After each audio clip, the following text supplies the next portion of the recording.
Welcome to Alimentary, the podcast series where you will learn about your amazing body, how it works, and of course why food is so important, and also pick up some simple recipe and lifestyle tips and tweaks to help you to influence your health in a positive way.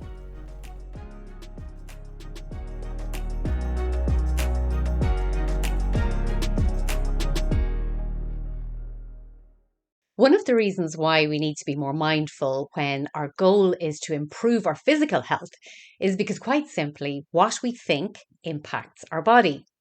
Now, a very simple example of this is the following. So imagine that you're on your way home and you know that your favorite dinner is waiting for you. As soon as we start to think about delicious food, our mouth starts to water. So that thought has stimulated a reaction in our body, a physical reaction to expect food and to produce saliva, which contains digestive enzymes to break down that food. Because remember, we start to digest our food in our mouth. So of course, chew the food well and eat slowly. So when you take that into account, it's not a stretch then to understand that how we think affects our body and all of the reactions that are happening in our body. Being more mindful also creates some space between choosing food which drives our stress, like high sugar, highly processed, and a healthier option which fuels our body. So with all of that in mind, this is another episode around mental health. There are previous episodes in which we covered meditation, psychotherapy, counselling and hypnotherapy, and cognitive behavioural therapy with great guests, Willie Horton, Brendan Larkin and Penny Sharkey, and I'll put links to those in the show notes. In this episode, I'm talking to counsellor, practitioner and coach Pauline Clarke from Mindnua, primarily about two other therapy tools or options, Neuro Linguistic programming and emotional freedom technique. We also chat about the use of mobile phones, particularly in relation to children, about how we could all speak more kindly to ourselves, and also the necessity of a good night's sleep. Pauline has trained as a mindfulness facilitator and counsellor, Reiki master teacher, Neuro Linguistic programming practitioner, solution-based counsellor, emotional freedom technique practitioner, neuroscience coach, meditation coach, trauma healing practitioner, and mindfulness-based cognitive therapy practitioner. So she regularly talks to groups of all ages and is a great advocate for mindfulness and mental health in County Cavan and I'm sure beyond. So I know that you'll enjoy my chat with Pauline Clarke. So Pauline, you as a therapist, you actually have lots of tools in your toolbox. You have lots of therapies that you trained in. Which one was the first one that sort of drew you into this line of work? The very first one was Reiki. Oh, very good. Yeah, the very first one was Reiki, I suppose, when you need healing yourself. And then, so I done the Reiki right up to master teacher. Just wanted to finish out that whole course. And then as I stepped into Reiki, the next one was the mindfulness. The mindfulness was huge part, and it is the base. As I just say to people, it's the foundation in the mental health world. It's very important we do get to the foundations of ourselves and what went on and what's going on and how they're connected. And, as, even as you put up a house, there's foundations, but, as, things go on, as you get further up and there's cracks, you have to realize they started in the foundation, so it's the same with us as a human being. A lot of our stuff can start in the foundations of life. So it was very, very big mindfulness. And then, as you say, it just branched from there because with the mind, it's an absolutely amazing organ, but it's still unknown. So we have to keep training. You have to keep being interested, and it is so interesting. I find it so interesting. So as you get into another course, there's another course, Yeah. and yeah, and you're just mad to know more, to learn more, because people sit in front of you, you're learning from them, and then you're realizing, oh, that's why you do this, and this is what's triggering you, and it's this part of your trauma that is why you're doing this now. And it's just so interesting. But it is, that you do need to just keep doing different courses to get it all together and to have as much as you can in your toolbox, as you say, to help people. Exactly. When someone is sitting in front of you, you might need it's nearly like triage initially, maybe, where you sort of think, well, maybe a little bit of this and maybe a session of the other, will combine together to help an individual who's sitting in front of you. Um, so you've trained in neuro linguistic programming, which I don't know a lot about. I've heard about it because E.F.T, which we'll talk about later. I did a Gary Craig's E.F.T course, and I think that's where he started. Maybe was with neuro linguistic programming. Would you mind taking us through what that is and tell us a little bit more about it? Yeah, N.L.P, Neuro Linguistic Programming. It's very interesting, I suppose, and we do have to realize linguistic stands for language, the programming of how we are, and the language basically that we use in our own brain from our programming, basically as we go through life, how it affects us, how we must understand it, how we must know to reprogram.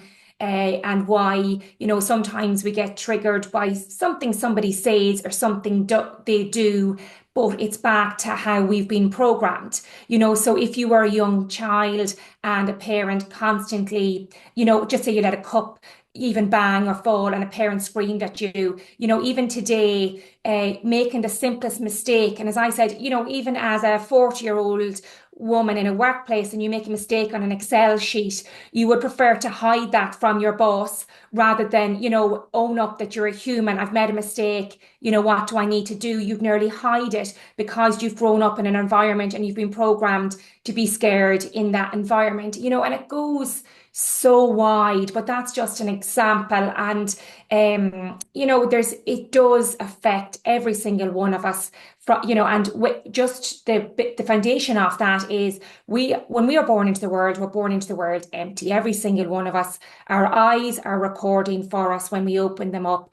And of course, between the age of 1 and 7 is the main programming season. Okay. And during that time, especially our parents, we see, okay, and this isn't a blame game, because they've also come into the world empty and they've been programmed by their generational stuff. So we have to be, as we get older, realize, oh, I know why I do that. That's my dad always done that. And I believed that was the way the world worked, like a money block. If generations ago, there was, a scarcity of money. And, sometimes in homes, the money talk was always there and we don't have enough. And you'd be programmed to be fearful today of money. And even when you have enough money in your bank account, you're still afraid of buying that 15 € top because that programming is in you. So it's very much to kind of, it's like I just say, like your phone, you download apps. Sometimes we have to look at the apps and programs that we've downloaded in our lifetime. There's nothing wrong with them, but if they're hindering us, they're causing us our mental health, issues, we do have to try to uninstall them, try to reprogram ourselves, try to understand where all this is coming from and how it's affecting us today. So it is a huge part of therapy. It is a bit of an investigation back in life, but we have to start from the beginning, I find, with therapy. You Mm. have to start with somebody from the beginning. Yeah, and I suppose understanding why we might react in a certain way can allow us maybe to give ourselves some grace so that it's not, well, I do this because, so that it's not, I am stupid or I am this or I am that.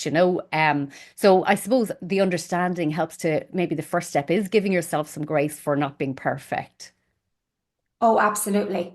Absolutely. And not understanding as well.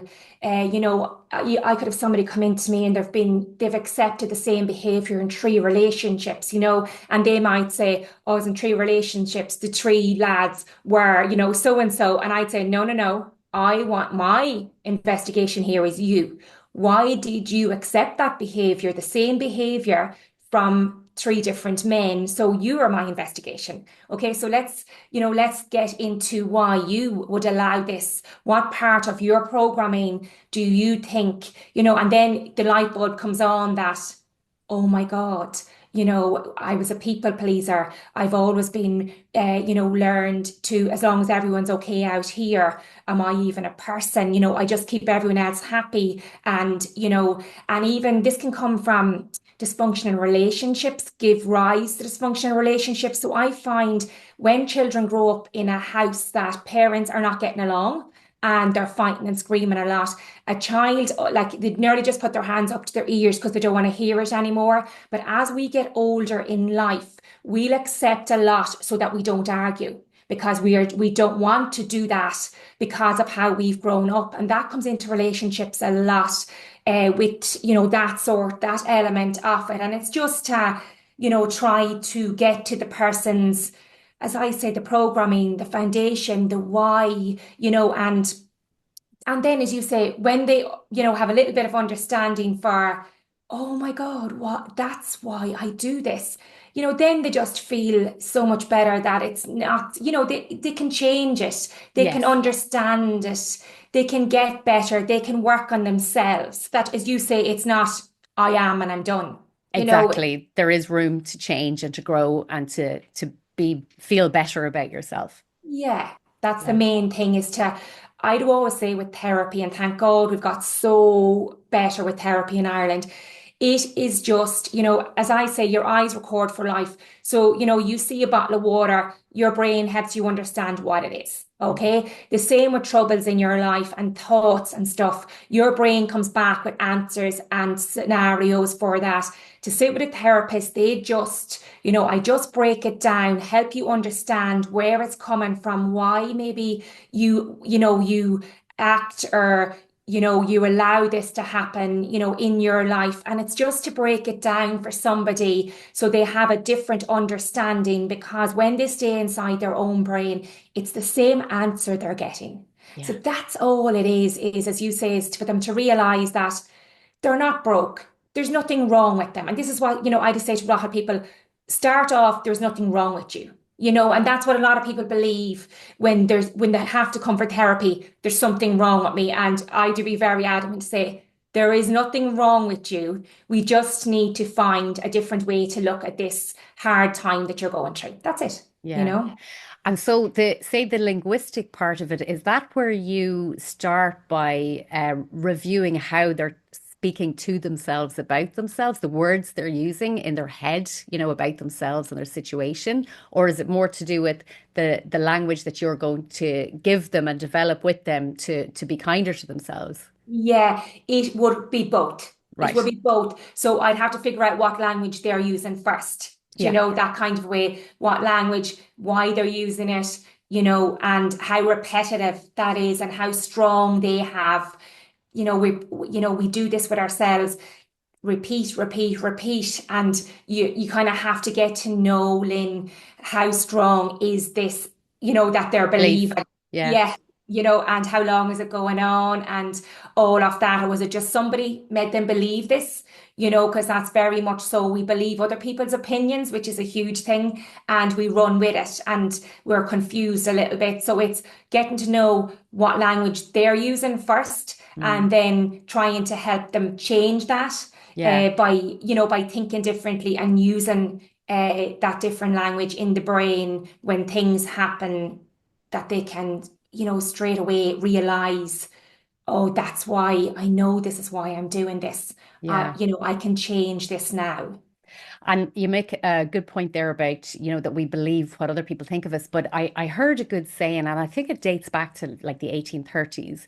I want to say the man's name was John Cook, but I'm not 100% sure about that. And he said, we think we are who we think other people think we are. So there's no way you can be right, like, or there's no way really anybody else can be right either. Unless you sort of do look inwards and trust your own opinion of yourself and what you know about yourself, really, isn't it? Yeah, and that quote, it's not that quote, I use a different quote. When in mindfulness, there is one trap that we have in mindfulness, it's called the fortune teller trap. Okay. Okay. And when I'm teaching my classes and programs on the road, I go through the whole traps, and a quote very similar to that, I use. It's the exact same meaning, like, but and this is like the reason why in mindfulness they call it the fortune teller trap is, do you think you're a fortune teller, that you know Yeah. what other people are thinking of you? But Lynn, we'll never think, I No, meet Lynn in the street, oh, Lynn thinks I'm great, We never. never, we'll always Yeah, bring ourselves down. We're always good at, bringing ourselves down. Oh, I met Lynn today. She must think that I'm this. Oh, look, she was looking at me disgusted. We'll yeah, always bring ourselves down, and we will always, like that, as I say, the fortune teller trap. We think we know what other people, are thinking about us. And it's crazy when you It talk is. about it out loud. Yeah. But we do it, and I was really good at doing it before I got into mindfulness. It was one of my best parts, like that I had it, down to a real good fine art now for myself before I got into mindfulness. Till Yeah. but that's the part, of even doing all these courses is on yourself, questioning yourself about this stuff so that you can better explain it. As a facilitator, that's all you're doing is helping people understand mindfulness better. That's what the word means. So it's, and it's great when you make sense of it in your own world and then go. And we can all, as you say, we all relate to it for We some all do. strange Yeah. reason. Yeah, I think, I suppose our brain, as well as that, if we do have a negative thought, isn't we have that negativity bias where we want to prove that that thought is right. So then we look back into our filing cabinet of another time when we said something stupid or, didn't show up as well as we would have liked or whatever to sort of compound it, and it makes us feel worse and worse. So it is really important to sort of say, well, look, at maybe that person is going through something themselves, maybe they're just not in the best of form, and giving other people some grace as well as ourselves. Yeah, well, Lynn, I do always explain it that, every single morning we get up, what's inside us. So you get up Yeah. and you're happy and you're loving life and you're so grateful to be here, and you're healthy and you're well. And, that's inside you. And you pour that into your cup every single morning when you get up. Okay. And as you go through your day, you spill a little bit out of your cup onto everybody that you meet. Okay. So they meet you and they're happy you're so happy, and you rise them, as you're spilling on to them. But if you meet somebody that's angry, stressed, and as you say, understand it's inside them, so they have it in their cup and they're spilling it out. They're projecting, as we call it, out onto other people. And I do very strongly have people say, if you're very strongly think that, everything that everyone else does is about you. I do have people say to themselves at all times, that's not about me. That's not Yeah. about me. That's not about me. Because we do have to understand that as people move around us during the day, they're allowed to have moods, and then moods have nothing to do with us. But you have to kind of bring yourself back inside your body and keep saying, that's not about me. And also, like when I go out to the teenagers in schools and, the bullying thing, I think myself, it's used too much. And schools are getting on the ground with this, where if there are children projecting exactly like we do as adults, and sometimes another child thinks they're picking on me and they're picking on me. And Eckhart Tolle has this amazing movie called Milton's Secrets, and it has this down to an art where this young boy was been bullied at school, and his granddad trained him, to understand that he's projecting. There's something going on in his life. He's stressed. You don't know what's going on. He has a storm in his life. And then one day, Milton is the boy's name that's been, that thinks he's been bullied. And he turns around to his bully one day and he says, are you okay? Because I know this isn't about me. Are you okay? And the boy just straight away stops hitting him, runs away, and never goes near him again, because he knows now that he's on to him, that he knows that there's something going on in his home, that he is leaving him unhappy, and that's okay, but we have to have these people know that's projecting out, and it's just simple that you can say, whether you're 13 or 37 or 62, that you say to another person, are you okay? Because I know this isn't about me, when they're projecting out, you Right. know? Yeah. Yeah. And there's another quote Dr. Shafali has is, you cannot be triggered unless you're fully loaded, and it's always good as well, because, when you realize the anger is inside the other person, they're projecting it out, you stop participating. There cannot be conflict without your participation. So when you stop participating, things can stop. Mm. And that's actually interesting. I experienced things. anxiety when I hit menopause, sort of anxiety like I had never really experienced before.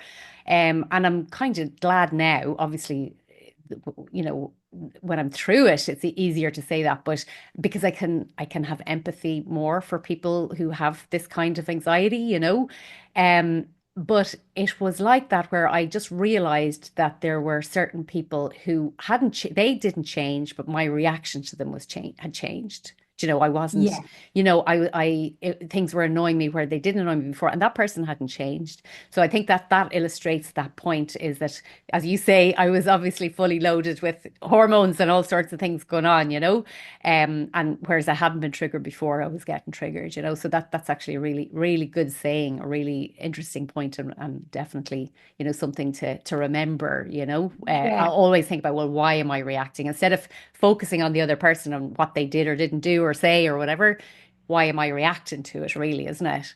Yes, it is. And be gentle with yourself too, even when you're going through stuff. And, we're human beings. And I say, there's no rehearsing in life. Sometimes we will be in that form that we're going to snap at somebody and be sorry for it later, and, Mm, just be gentle that you don't give out yourself about that either for 3 days, that you, as you say, understand straight away.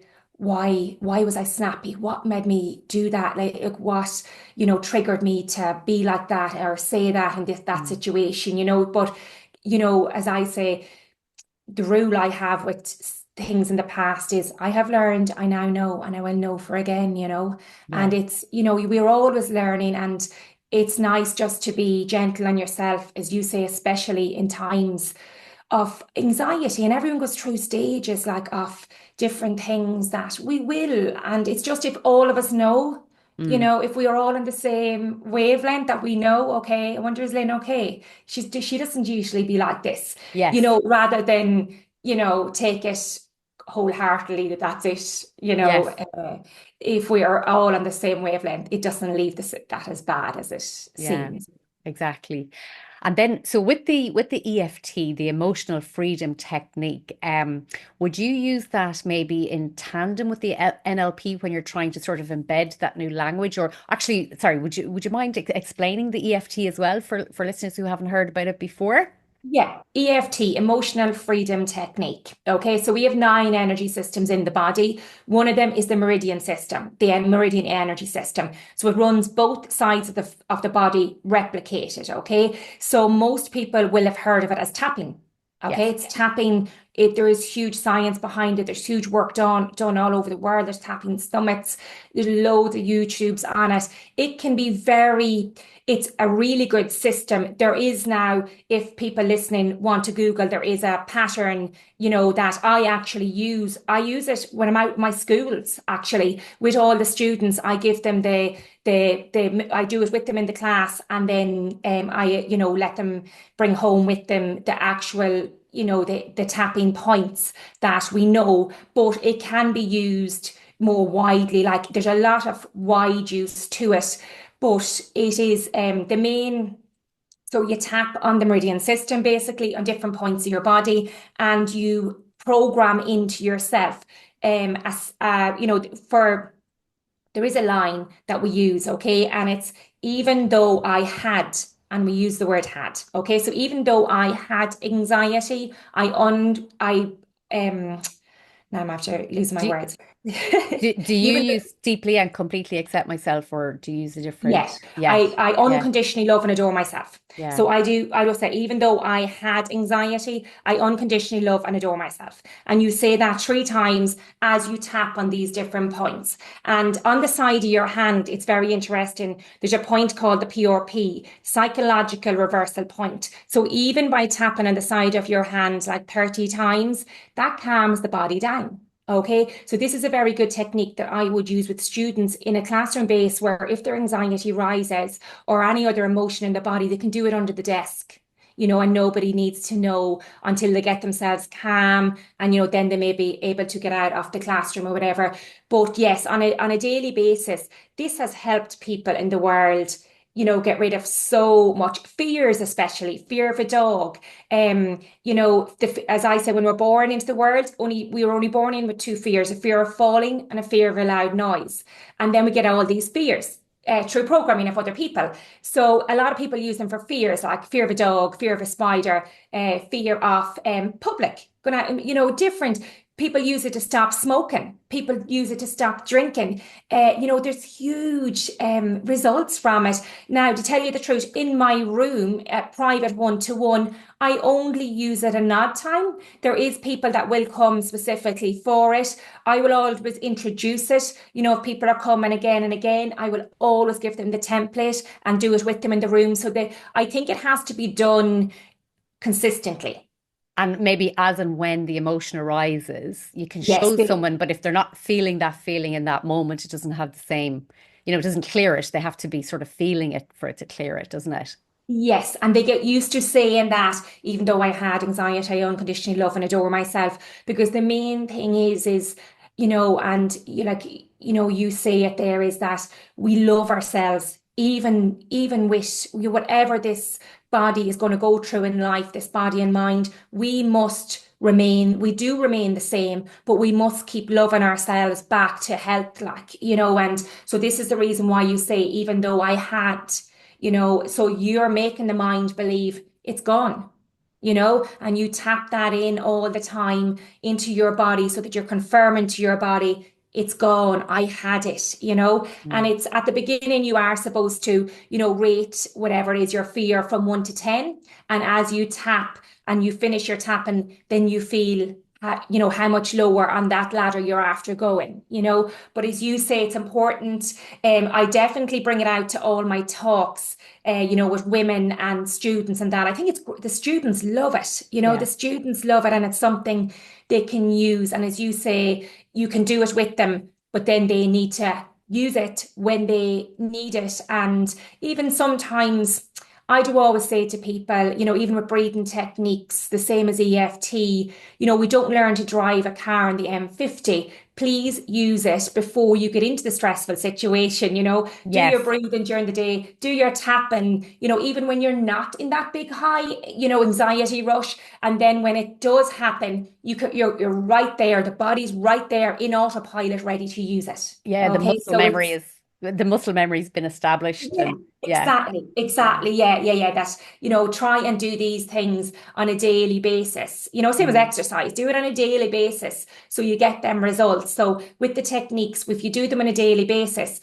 when the body heightens to the crisis level, straight away it will kick in to, lower that anxiety or whatever, the fear, whatever's going on in your body to get you through. So it's always good I show everyone the techniques, but make sure that they try to use them consistently in the beginning for a while so that the body learns it, programs it in, puts it on autopilot that I'm going to be doing this and be there ready for me when I start doing it.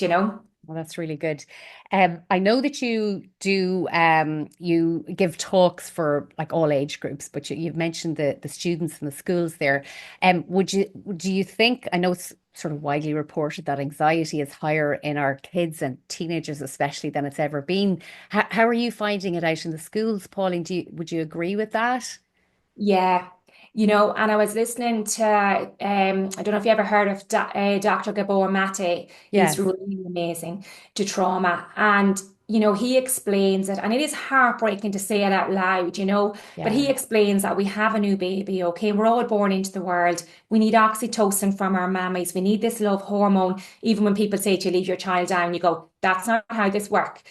Like my child just comes out of my womb and it needs the oxytocin from mommy and daddy, and we hold it tight. Like years ago, Lynn, me and you both probably were had stay-at-home mammies. So we didn't have, we had that oxytocin till school age. Okay. Today we have 6-month-old children being introduced to anxiety at 6 months old, where we're handing them to strangers in strange buildings, into strange rooms with all these, stranger children to them.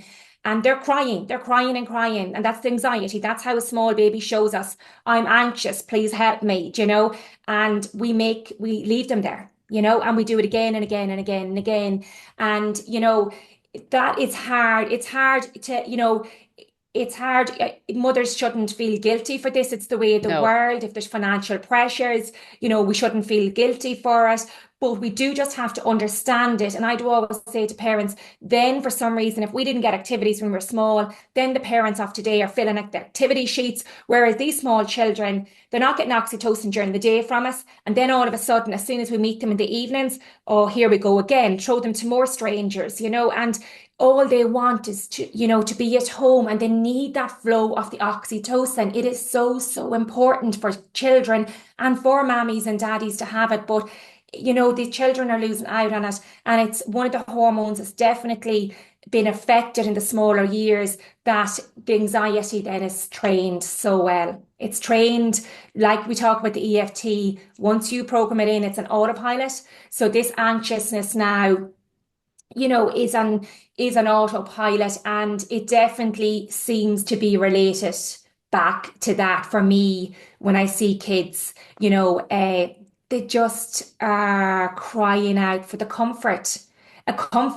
of an adult. And, I do a lot of work on digital when I'm out with students on the road. And unfortunately, I got my first phone when I was 23. It obviously wasn't digital. We didn't grow up in the world, Lynn, but we've been lost in that world where parents now are teaching children that, what's on my phone is more important than you. When they're scrolling through their phone, their child comes to ask them a question, they go, hold on a minute. That message is straight away sent. There's something on my phone more important than you, and, that is heartbreaking, to rise anxiety also. There's no say, like anxiety when it rises in the body, I do always say to people, it's like a text message coming in your phone. Our body is amazing. It sends us this message. It feels anxious. Every one of us in the world have the emotion anxious. We feel anxious. The body sends the message, I'm anxious. What's going on? And your job is to reply and say, I am safe. Everything's okay here. I am fine. I am safe, and that has to ring home, for parents of young children. All they want to be is safe. Mm. And we have to, make sure that they feel that in their younger years, safe. Yeah. That's very interesting. All of that. I suppose just to emphasize your point that it's not about making anybody feel guilty, because people are either, under pressure. Mortgages are very expensive these days, and people have to go out to work. And sometimes people are under pressure to get back to work earlier than maybe they even want to. But I suppose understanding it then can help you structure your evening, or, can help to sort of compensate and balance it out. And very Yeah. good point about, I think we can all tend to do that for anybody, as well as, any of the little kids in our lives. We always want to make sure the person in front of us is more important than what's on the phone, don't we? Yeah, we should practice that, very often with every loved one. As I would say, 1 hour before bed, and sleep is the main alarm bell in the mental health world. And I do so much work on it because I know it is so, so, so important. And it's actually on the news this morning. And I was saying to my teenager in the car, you know, I teach this all the time, and people are shocked. Why are we not teaching this in schools? And Yeah. even the other day, I was out in a national school with tiny kids, and I was, explaining to them, our eyes are part of our brain. 1 hour before bed, we cannot be looking into the blue light. It's going to shut down your beautiful hormone that helps you sleep when you go to Yes. bed, The melatonin, melatonin. Yeah. and not, they're amazed, and they're looking at you going like, and then you ask the question out loud, does any of you put down the phone or iPad 1 hour before bed?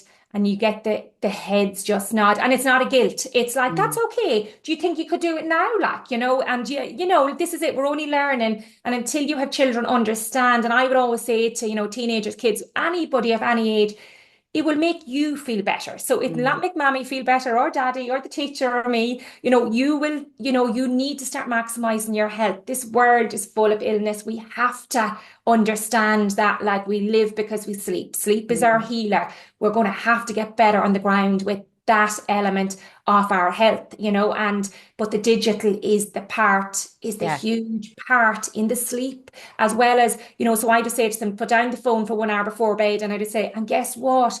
Who's sitting around you? Your loved ones, and as you say, whether it's your husband or your mother or your son or your daughter or your granny, whoever is sitting in that room, are there for a reason because you love them, Lynn. And that's what we do. And that 1 hour before bed, something light on the television. How was your day? Any crack? It's not an interrogation, but you have to have that time. No matter what relationship it is, we have to be showing that this is important. And that This we're is interested in their lives and what's going on with them. Yeah, and it's real life, Lynn. We don't have, we are like there's a clock on every one of us. We have no clue. We're sad when grief and somebody leaves this world, but yet every evening we're freely able to look into a phone, into other people's lives for hours on end, rather than sitting with the people we love. That someday we'd be sad for them too and grieving for them when they leave this world. So why are we not understanding the time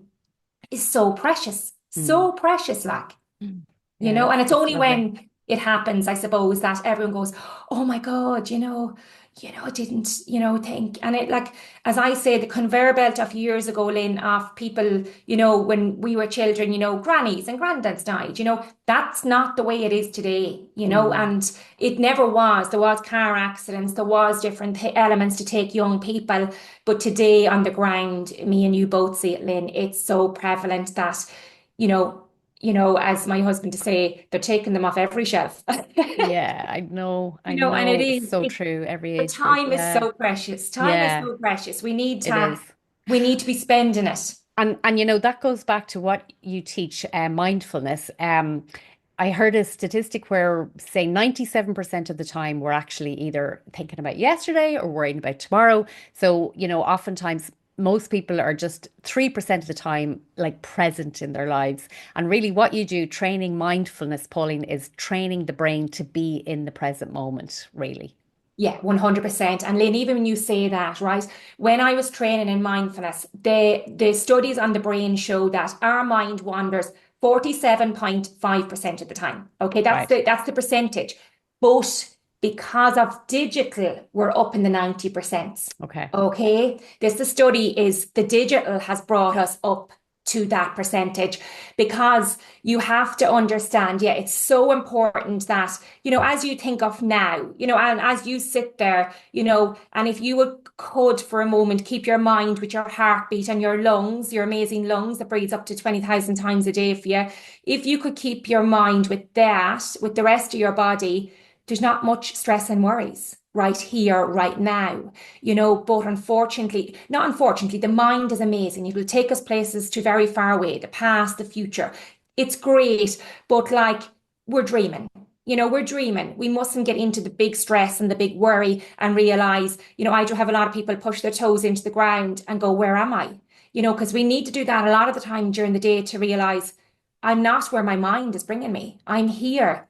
There isn't much stress and worry right here, right now, where my lungs are breathing, where I'm alive. Right, let me stay here more often, and it's about wakening up, Lynn, Mm. that, when you're here, you're more present, you hear people better, you love people better, life is more precious, you're more mindful about life and the way you move and the things you say. It's about slowing down, Lynn, really, isn't it? Totally. Yeah, slowing down exactly. Yeah. Yeah, and because we've all done it now, I definitely try to manage my time on the phone. I've taken like a load of apps off it because oh my gosh, it is just that scrolling is so addictive and you just lose your life. That's what I think is you kind of lose your life, as you said, Yeah. looking into other people's lives and not maybe seeing what is around you and being Yeah. grounded in that. Yeah, and that's the Um, workings of it, is to keep us there, but yeah. it's up to us to stay awake, and set your phone, like even the nighttime there, I say there's a sleep mode, digital mode on all our phones. Like on my phone, I go to bed at 10. So at 9, I have the digital mode set. So at 9, my phone goes black and white and it goes into silent. But if I had, if the husband was out or something and he needed to text or ring me, you put him into your favorites so that he can text or ring you. So this happens. A lot of people go, oh no, I need my phone on because my daughter's somewhere and if she rings me, and you kind of go, oh yeah, well, she can go into your favorites. She Yes. can ring or text you, but all these other beeps that's coming in, or you, as I say,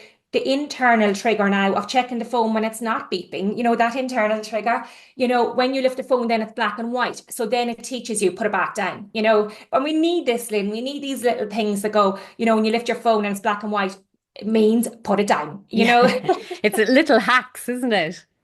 Yeah, but they're Yeah. there. Like the phones Yeah. have that on them, which means we need it, I which, know. I've actually we just, turned off my notifications. I turned those off a while ago. But at the same time, of course, inside on certain days, turning off the notifications means that you are checking your phone to make sure that there's nothing, during the workday, especially. yeah.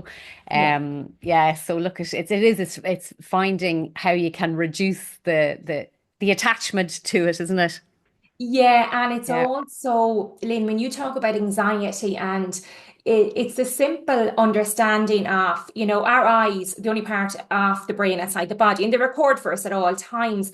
And we have to understand, like, this is how we remember songs from when we were small. And, you see an apple and you know what it is from you were small. Everything, the brain will help us understand when it's recorded. But when we lift our phone in the evenings, and I scroll through TikTok there for 3 hours, there is no button on my brain that I can just press and go, oh, I don't need to record the next 3 hours of TikTok. I don't really need this information again. Do you Yeah. mind? Yeah. So the eye's job is to record. Them neurons in the eyes will record into the brain for us. That's its job. It does this amazingly, but we're overwhelmed. We've too much information. Too much So it's information. that Yeah. element of it. When people's anxiety rises, there's Mm. too much. The brain is overwhelmed. And of course, you always have to say, you don't have to stop using it, but please cut back your time because it's one Yeah. thing that rises emotions way more easily is when we overwork that brain. And Yeah.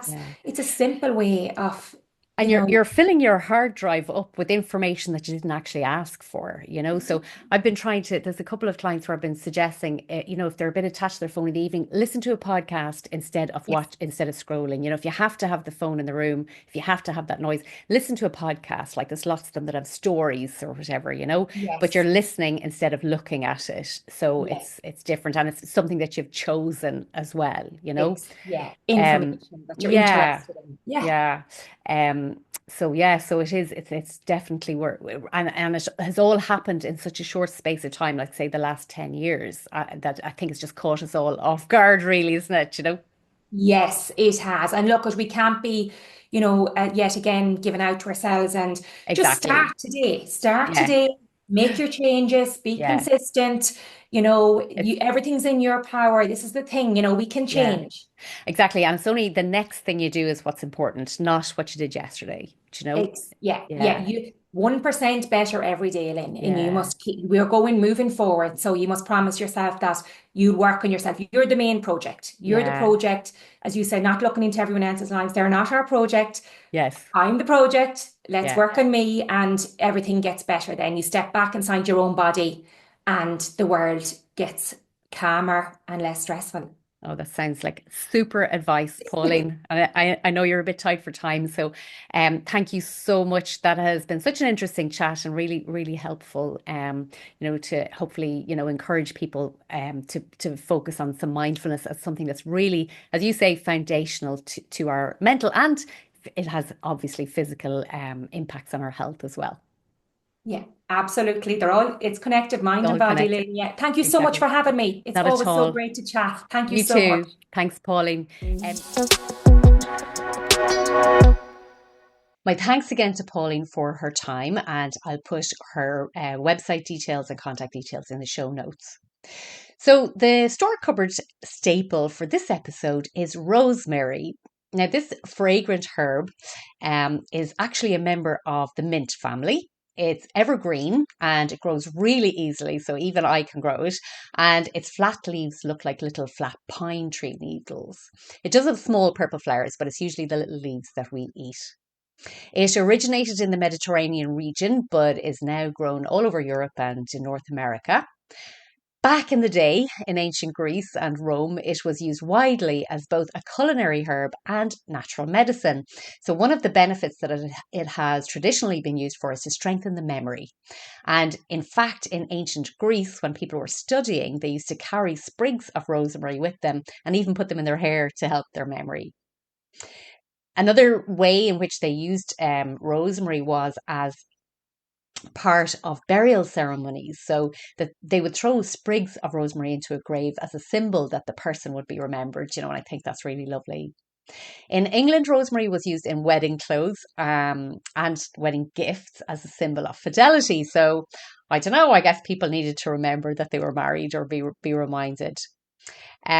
In the 16th and 17th centuries, rosemary became recognized for its digestive aid properties and would have been sold as such, by the apothecaries of the time. So we now know, of course, that rosemary's high essential oil content means that it has similar benefits to that of other mints and also contains potent antioxidants like rosmarinic acid, and this can act to reduce inflammatory responses. Rosemary contains flavonoids and volatile oils, which support our immune system, increase circulation, and improve our digestion. Now, it's been shown to improve the circulation of blood to the brain. So, of course, this helps concentration and so our memory, as the ancient Greeks and Romans knew. So I'm always flabbergasted about how the ancients had so much wisdom and knowledge about food without our modern means of testing, however they found all of that out. So once you have rosemary, what are you going to do with it? Well, first of all, as I said, it's really easy to grow. So I grow it in the spring and the summer. Sometimes it survives the winter, but I always have dried rosemary in my herb cupboard as well. So if you grow it yourself, then of course you'll know that it's organic and it's just ready whenever you need it.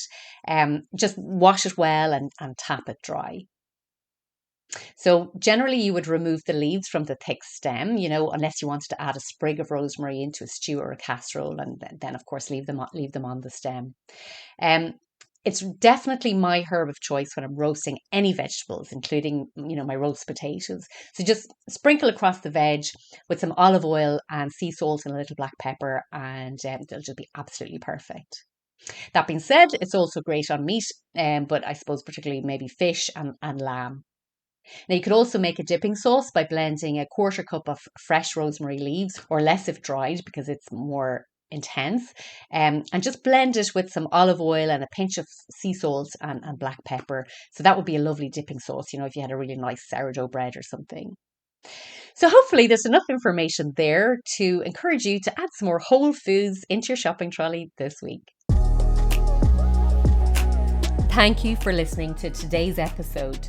I just wanted to clarify that the podcast is for informational purposes only and does not substitute professional care from a doctor or trained health professional, nor constitute medical advice or services if you're in a position to need either.